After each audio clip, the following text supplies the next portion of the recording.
Hello everyone, welcome to my channel and welcome back to my another new blog. আমি সুদীপা নিয়ে এসেছি নতুন একটা ভ্লগ ভিডিও তোমাদের সামনে। তো যেদিনকার ভ্লগটা শেয়ার করছি সেদিনটা ছিল 17 নভেম্বর 2024-এ। দেখতেই পাচ্ছ মা আর দিদা রেডি হয়ে বেরিয়ে যাচ্ছে, আমিও রেডি হয়ে রয়েছি, তবে এখন আমি যাব না। আসলে মা আর দিদা যাচ্ছে আমার মামিমার বাবা অর্থাৎ দাদু ভাইকে দেখতে। কয়েকদিন আগে একটা অপারেশন করেছিল, তো মায়ের তো যাওয়া হয়নি, তো সেই জন্যই মা আর কি যাচ্ছে কয়েকদিন বলতে 2 মাস আগে। তবে তখন খুব একটা অবস্থা, মানে অনেক দিন হসপিটালে ছিল, তারপর এত কাটাছেঁড়া হয়েছিল যে মাও ওইগুলো খুব দেখতে পারে না। আর একটু সময়ের সমস্যার জন্য আর কি যেতে পারেনি। আমিও যেতাম, কিন্তু ওই যে কাটাছেঁড়া যেটা হয়েছে, মামিমা আমাকে ছবিতে দেখিয়েছিল, এতটাই ভয় লাগছিল, আমি ওই সমস্ত জিনিস সত্যিই দেখতে পারি না। তাই আমি যাইনি, আমি বাড়িতে থেকে গিয়েছি। দাদু ভাই তো মামার দোকানে গিয়েছে, আর মামিমা সেই যবে থেকে দাদু ভাইয়ের শরীর খারাপ, মানে মামিমায়ের বাবার, তবে থেকে বাপের বাড়িতেই থেকে গিয়েছে দেখাশোনা করার জন্য। দিদা তো অত একা একা পারতো না, তাই। তো আমার যাওয়ার ইচ্ছে ছিল, কিন্তু কি আর করব, আমি ওরকম কাটা ছেঁড়া দেখতে পারি না। অপারেশন হয়েছিল, পেচ্ছাপ পায়খানা যা কিছু হতো সব ওই উম, মানে থলিতেই হতো আর কি। এই সমস্ত কিছু নল লাগানো ছিল, পেটটা কাটা ছিল, তখনও শুকায়নি। তাই বাপু আমি ওইসব দেখতে পারবো না বলে আমি আর ভয়ে ডরে যাইনি। তো তারপরে মারা চলে যাওয়ার বেশ কিছুক্ষণ পর আমি খেয়ে দিয়ে নিয়ে বাসনপত্র ধুয়ে সব রেখে দিলাম। ওরা ভাত খেয়েই তাড়াতাড়ি বেরিয়ে গিয়েছে। আসলে ওখানে গিয়ে ভাত খেলে আবার মামিমাকে বা ওখানকার দিদাকে আবার কষ্ট করতে হতো, তাই এখান থেকে খেয়েই গিয়েছে। আর আমিও এরপর তারপর দরজা লাগিয়ে তালা বন্ধ করে চলে যাব সিউড়িতে। ওখানে মা আর দিদা ফেরার সময় আজকে সিউড়িতেই থাকার কথা, মামা মাইমা যেই বাড়িতে থাকে সেখানে। আসলে ওখানে রয়েছে রাসের মেলা, সিউড়িতে খুব বড় করে রাস উৎসব হয়। তাই আমার বোন বলছিল যে যেতে, আর ওই ফিরে আসার সময় দেরি হয়ে যাবে ওদেরও, আবার বাড়ি আসবে, তাই ওই শুধু রাতটুকু থাকার জন্যই আর কি গিয়েছিলাম। ওখানে মেলা দেখা হবে। আমার বোনও কয়েকদিন ধরে একা একা রয়েছে, মানে বড় বোন। মামিমা আর ছোটো বোন তো ওইখানেই রয়েছে, ওর ভালো লাগে না, তাই আমরা যেহেতু গিয়েছিলাম তাই আর কি বললাম। পেছনে এটা দিদা দাদুর গুরুদেবের ছবি, ইয়াং বয়সের, কি সুন্দর লাগছে দেখতে। আমি এখান থেকে আমার ছোটো মামার সাথে যাব, ও বাড়িতে খেতে আসে, খেতে এসে আবার যখন মামার দোকান যাবে তখন আমি যাব। তো ভালো করে সব তালা টালা বন্ধ করে দিয়ে জামা কাপড় যা মেলা ছিল সমস্ত কিছু গুটিয়ে দিলাম। ভালো করে সব সব দিকটা একবার দেখে নিলাম, আর একবার প্রণামও করে নিলাম হরি মন্দিরে। দেখে নিলাম একবার সব কিছু ঠিকঠাক দিয়েছি কিনা, কারণ আমি তো একাই রয়েছি, আর সব কিছু যদি দিয়ে না রাখি খুব মুশকিল, কারণ বাড়িতে তো কেউ থাকবে না। দাদুভাই অবশ্য সন্ধেবেলায় ফিরে যাবে, আমরা কেউ ফিরবো না। তো তাই সমস্ত কিছু ভালো করে লাগিয়ে টাগিয়ে আমি এবার চললাম ওই বাড়িতে, ছোটো মামার কাছে। ওর ভাত খাওয়া হয়েছে কিনা দেখি। তো ভালো করে একবার সমস্তটা দেখে নিলাম, সব কিছু ঠিকঠাক করে দিয়ে এবার ওই বাড়ি যাই।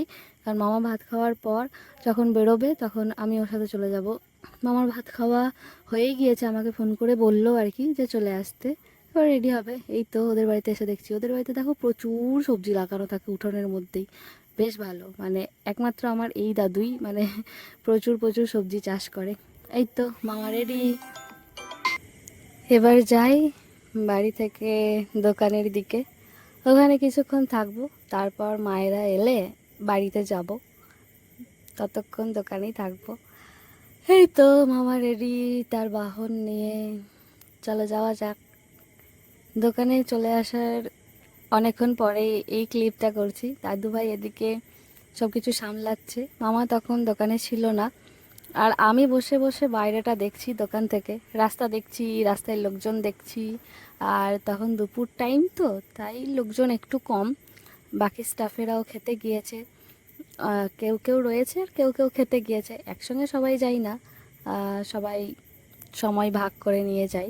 দাদুভাই এখানে বসে রয়েছে, ফোন দেখছে আর কাস্টমারদের সঙ্গে ডিল করছে। ডিল করছে বলতে দাদুভাই ক্যাশটা নেয়, ক্যাশ কাউন্টারে বসে আছে, আর আমি তার পাশে বসে বসে লোক দেখছি। আর আমার চোখ মুখের এরকম দশা কেন বলো তো?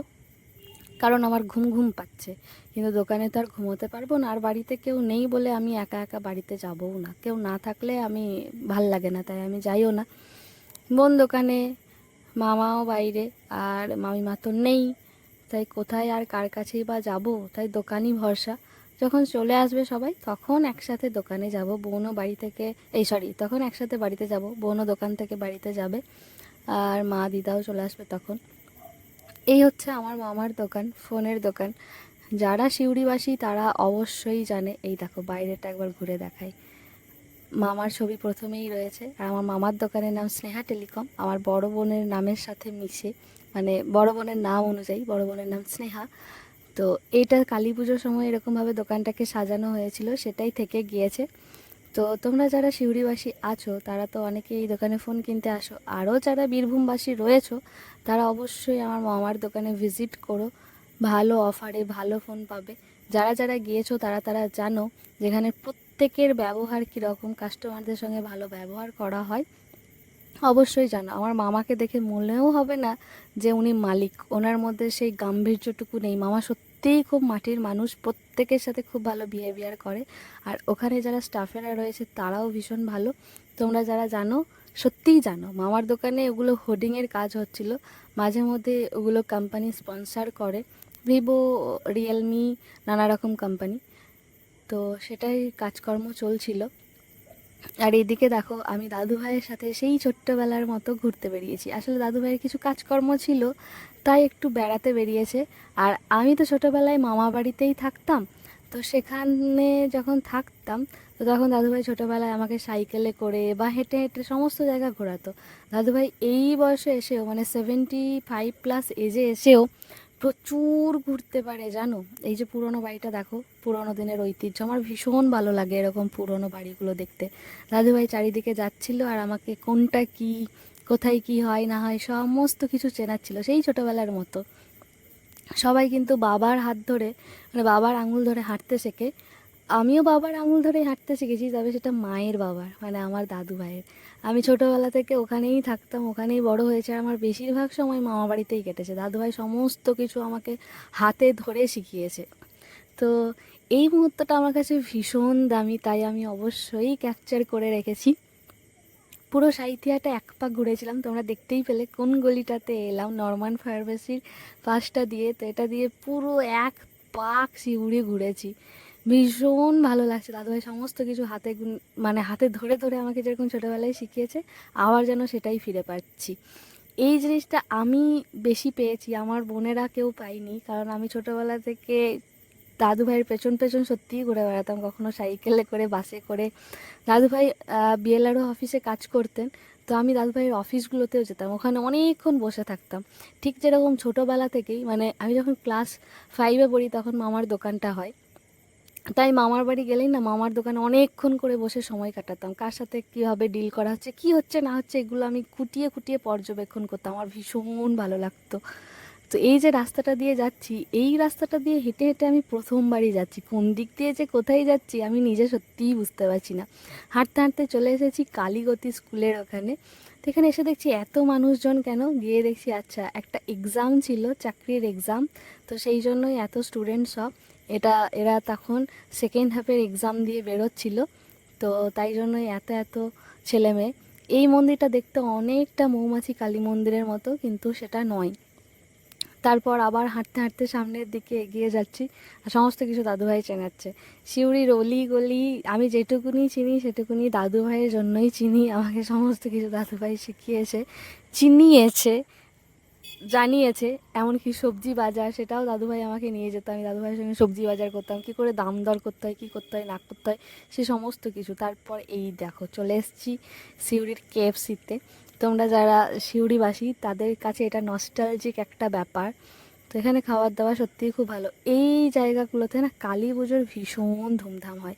আর এই দেখো কেএফসির পাশেই দাদুভাইয়ের অফিস, দাদুভাই এই অফিসেও কিছু বছর কাজ করেছিল, তো সেখানেই এলো। আমি ওই অফিসটা ঘুরে ঘুরে দেখছিলাম, তবে ভেতরে তো যাওয়া যায় না যে কারোর। দাদুভাই গেল, ওখানে কিছু কাজ ছিল ভেতরের দিকে, তাই গেল। আমি বাইরেটাতেই রয়েছি, বাইরেটাতে দেখছি। এই অফিসটাতে আমি এর আগে কখনো আসিনি, তবে দাদুভাই পুরন্দরপুর অফিসে কাজ করেছে, সাঁইথিয়া অফিসে কাজ করেছে, সেই অফিসগুলোতে আমি কিন্তু গিয়েছি, অনেক অনেক সময় কাটিয়েছি। তাই তো দাদুভাই চলে এলো, তারপর বললাম তুমি এখানটায় দাঁড়াও, তোমার অফিসে কিছু ছবি তুলে দিই। তাই দাদুভাই দাঁড়িয়েছিল। তারপর আবার ওখান থেকে বেরিয়ে এই তো সামনের দিকে যাচ্ছি। এটা খুব সম্ভবত রেড রোজের ওই জায়গাটা। তো এখানে এখনও প্যান্ডেলটা থেকে গিয়েছে, প্যান্ডেলগুলো এখনও খোলা হয়নি। আর সামনে হেঁটেই যাব একদম মৌমাছি কালী মন্দিরের ওখানে গিয়ে উঠবো। এই দেখো চলে এসেছি মা আনন্দময়ী সামনে। মন্দিরটা দেখতে অসম্ভব সুন্দর, জায়গাটাও বেশ ভালো, তবে মন্দিরটা তো বন্ধ রয়েছে, সন্ধেবেলায় খোলা হয়। তো এই দিক দিয়ে হাঁটতে হাঁটতে পুরো এই জায়গাটা এক পাক ঘুরে আবার দোকানে যাব। অনেক হাঁটলাম। আর আমার যা জোশ তার থেকে আমার দাদু ভাইয়ের না এই বয়সে এসে প্রচুর জোশ, মানে এত হাঁটতে পারে। দাদুভাই খুব কম সময়ে টোটোতে বা গাড়িতে করে যায়, হেঁটে হেঁটে যতটা পারে যতক্ষণ পারে ততক্ষণ যায়। গরমের দিনে কষ্ট হয়, তবে শীতের সময় তো অত কষ্ট নেই। আর আমারও সত্যি এই হাঁটার প্রতি ভালোবাসা বা ন্যাক দাদুভাইয়ের সঙ্গে এসেছে। আমিও চেষ্টা করি হেঁটে হেঁটে কভার করার, পয়সা বাঁচানোর জন্য নয়, ভালো লাগে। অনেক কিছু দেখতে দেখতে যাওয়া যায় বা অনেক কিছু উম, উপভোগ করা যায়, তো সেই জন্যই। এই তো এই দিক দিয়ে এবার বাস স্ট্যান্ডের ওখানে যাব, তারপর সোজা মামার দোকান। আর সেখান থেকেই যাব ডিরেক্ট পেট পুজো করতে।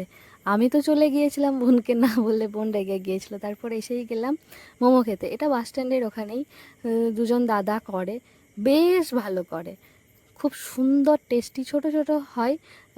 খুব বেশি দামও নয়, ভীষণ ভালো। আমরা চিকেন ফ্রাইড মোমোই খাবো।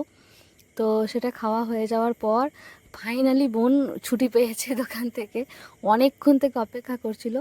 আসলে আমরা তো এসেছি রাসমেলা উপলক্ষে, সিউড়িতে রবীন্দ্রপল্লীতে রাস উৎসব হয়। তো সেখানে রাস উৎসব উপলক্ষে অনেক দিন মেলা চলে। তো সেই মেলা যাওয়ার জন্যই বোন ছটফট ছটফট করছিল। আর প্রথমেই আমরা তো আবার পেট পুজো করব, মোমো খেয়েছি তাতে কি, ওতে কি আর হয়, ফুচকা তো খেতেই হবে তাই না। তো তার জন্য আমরা চলে এলাম এই দোকানটাতে। বোন আমাদেরকে নিয়ে এলো, বলছে এখানে ভালো হয়, ঠিক আছে। তো মা আর দিদাও ইতিমধ্যে চলে এসেছে। দিদা বাড়িতে চলে গিয়েছে, দিদা ঘুরে ঘুরে আর দেখতে পারবে না, দিদার পায়েও তো ব্যথা হয়। তাই আমরা এলাম, একটু খাওয়া দাওয়া করব, তারপর একটু মেলা দেখব, ঢং করব, তারপর যাব বাড়ি। তো এখানে প্রথমে ফুচকাটা খেয়ে নিই। ফুচকা খাওয়ার পর এই দেখো মেলাতে ঢুকতে না ঢুকতেই যেখানে চোখ আটকায় কানেরে, আমার বোন এখানেই আটকে গেছে। বোন যখন আটকেছে দিদি কেন আটকাবে না বলো, তাই আমিও আটকে গেছি। এখানে এই পার পিস 40 টাকা করে, মানে পার পিস নয়, পার জোড়া 40 টাকা করে বিক্রি হচ্ছিল। এখান থেকে দুই বোন মিলে অনেকগুলো কানের কিনেছি। যাই হোক মা কিনে দিয়েছে সেগুলো, আমিও বোনকে কিছু কিছু কিনে দিয়েছি। আর এখানে সত্যি এতগুলো দিন যে মেলা বসে, কিন্তু এতগুলো দিনে এত ভিড় সে আর বলার নয়। আর বোন তো এই সমস্ত কিছুর জন্যই অপেক্ষা করছিল, কখন থেকে ছটফট করছিল যে কখন বাবা একবার দোকান থেকে ছাড়বে। শেষ পর্যন্ত বলছে আমি আর পারছি না বাপু, আমি চললাম। দেখো দোকানে ঢোকার মুখেই দেখছি এত ভিড়, বাপ রে বাপ। আমি ভাবছি আর ভেতর দিকে যাব না, কিন্তু যখন এসেইছি তখন না দেখলে কি করে হয়। তো মা তো যাবে, বোনও যাবে, তাই আমি আর না গিয়ে কী করে পারি। তবে 1 ঘন্টা এখানেই কেটে গেছে এই মহিলার, কি আর বলবো। স্বাদ তো দিতেই হবে, বোন যখন বলে কথা, ও বুঝেই উঠতে পারছে না এত কানের দেখে কোনটা নেবে আর কোনটা না নেবে। মানে পারলে সবকটাই নিয়ে নেয়, কিন্তু সেটা তো সম্ভব নয়। তো তারপর ফাইনালি কানের কেনার পর আবার সামনের দিকে এগোচ্ছি, দেখা যাক কি কিনি। সেই অর্থে আমি খুব কিছু কিনিও নি। এখানে আমি আমার ছোটো বোনের জন্য একটা, ওই যে বেলুনগুলো কিনেছিলাম, কি যেন বলে এটাকে, এই যে এটা, এক্স্যাক্টলি নামটা মনে নেই। যাই হোক ছোটোবেলায় আমরা তো এগুলো ওই পেনের শীষ দিয়েই করতাম, শার্প গুলে জলের মধ্যে। যাই হোক বাবলস বাবলস, হ্যাঁ। তো আমার ছোটো বোন ওটাই পছন্দ করে, তাই ওর জন্য ওটাই কেনা হয়েছিল। ও এটা পেলেই খুশি, আর বেশি কিছু চাই না। তাই সেই অর্থে ওর জন্য বেশি কিছু কেনা হয়নি। আর দোকানে এত কিছু জিনিস দেখছি ঠিকই, কিন্তু প্রচুর দাম। কেনার ইচ্ছে থাকলেও আমার কেনার সামর্থ্য নেই বাবা, তাই আমি ঘুরে ঘুরে সমস্ত কিছু দেখছি। আর এই অক্সিডাইজ গয়নার প্রতি আমার ভীষণ লোভ, ভীষণ লোভ, কিন্তু এখানে দামটাও ভীষণ, তাই কিনতে পারছি না। তবে এই দোকান থেকে আমি একটা চোকার সেট নিয়েছিলাম। যাই হোক বাবা, ওই ভিড়ের মধ্যে কে আর থাকবে, কিছুক্ষণ ছিলাম, জাস্ট দম বন্ধ লাগছিল, ওই দোকানটা দেখেই পালিয়ে এসেছি। বাইরে বেরিয়ে দেখছি রাস্তাতেও এই অবস্থা, মানে রাস্তার দুধারেও অনেক দোকান বসেছে, খাবার দোকান, বেলুনের দোকান, আচারের দোকান। তো এই পাশ থেকে ওই পাশ তো পেরোনোই যাচ্ছে না, বাপরে বাপ কি ভিড়, কি ভিড় পুরো রাস্তাটা জুড়ে। মনে হচ্ছে গাড়িগুলো সব গায়ের ওপর দিয়ে চলে যাবে। তো এবার যেখানে যাওয়ার জন্য, মানে যার জন্য এত কিছু, মানে ঠাকুর দর্শন তো করতে যাই, এখানে এই দেখো মঞ্চ করা হয়েছে। এখানে প্রতিদিন নানা রকমের সাংস্কৃতিক অনুষ্ঠান হয়। তো তো যাই হোক, রাধাকৃষ্ণকে দর্শন করে আসি। এটা তো সারা বছরই থাকে, মা কালী থাকে, ভোলে বাবা থাকে, আর রাধাকৃষ্ণ থাকে। এটা সারা বছরেরই থাকে। আর এইটা এই সময়ে শুধু করা হয়, এই মূর্তিটা ভীষণ ভালো লাগছে। আর এই যে আসল মূর্তিখানা ওখানে, প্রচুর মানুষের ভিড়, সবাই খুব মজা করে, আনন্দ করে, উপভোগ করে। আর শহরের মানুষেরা তো সন্ধেবেলায় এমনিই ঘুরতে বেড়াতে বেরোয়, আর যেহেতু সাংস্কৃতিক অনুষ্ঠান হয় তাই বেশ ভালোই ভিড়, সবাই বেশ ভালো উপভোগ করে, মজাও করে, আনন্দও করে। তাই তো ভগবানের দর্শন হয়ে গেল। এখানে সব ঠাকুরগুলোকে একবার করে দর্শন করে নিয়ে প্রণাম করে নিয়েছি, বেশ কিছু ছবিও তুলেছি ইতিমধ্যে। আর তারপর বোন চলেও গিয়েছে দোকানে। এখান থেকে আমি আর মা যাব বাড়িতে, বোন ওই রাত্রিবেলা একটু রাত্রি করেই আর কি যাবে। আর যেহেতু মামিমা বাড়িতে নেই, তাই বাড়িতে খাবার বানানোরও লোক নেই। আর দিদার মা তো টায়ার্ড, আর তার থেকেও বড় কথা জানেও না কোথায় কি থাকে। তবে হ্যাঁ, রান্নার একজন মানুষ রয়েছে, মানে একজন পিসি রয়েছে, তো তিনি রুটি করে দিয়েছেন। আর বোন বাইরে থেকে ওই সবজি কিনে এনেছিল। আর দোকানে মানে মেলাতে কী কী কিনেছি দেখো, এই একটা হার টাইপের কিনেছিলাম ওই কাঁসা কাটা দোকান থেকে, সোনার নয়। আর এই কানেরগুলো, এইগুলো আমার জিনিস, আর বোনেরও জিনিস রয়েছে। এই যে এই কানেরগুলো বোনের। তো এই সমস্ত কিছু পরেই আমরা খেতে বসে গিয়েছিলাম, মানে খেয়ে নিয়েছিলাম সবাই মিলে। আর মধ্যরাত্রি অবধি গল্প করেই কাটিয়েছিলাম, কারণ সেই রাতটুকুই ছিলাম, মানে শুধু রাতটুকুই। সকালবেলায় তো আবার মামার বাড়ি ফিরে গিয়েছিলাম। বোন এদিকে পনিরের একটা আইটেম কিনে এনেছিল, আর চিলি চিকেন কিনে নিয়ে এসেছিলো, আর রুটি দিয়ে আমরা সবাই খেয়ে নিচ্ছিলাম। তো এই ছিল আজকের ভিডিও। তোমরা অবশ্যই জানিও তোমাদের কেমন লেগেছে। অবশ্যই একটা লাইক করতেই পারো, আর কমেন্ট, শেয়ার অ্যান্ড সাবস্ক্রাইব করতে পারো। চলো, দেখা হবে আবার নতুন কোনো একটা ভিডিওতে। ততক্ষণ টাটা। দেখা হবে আবার একটা নতুন কোনো ভ্লগ নিয়ে নতুন কোনো একদিন। আর আমরাও ততক্ষণে খেয়ে নিই আর গল্প সল্প করি, কারণ এই রাতটুকুই তো সময় আছে। সকাল হলেই আবার যে যার জায়গায় আমরা মামার বাড়ি ফিরে যাব, আর তারপর মামার বাড়ি থেকে আবার বাড়ি। এই খাবারগুলো কিন্তু ভীষণ সুন্দর ছিল। চলো টাটা, রাধে রাধে।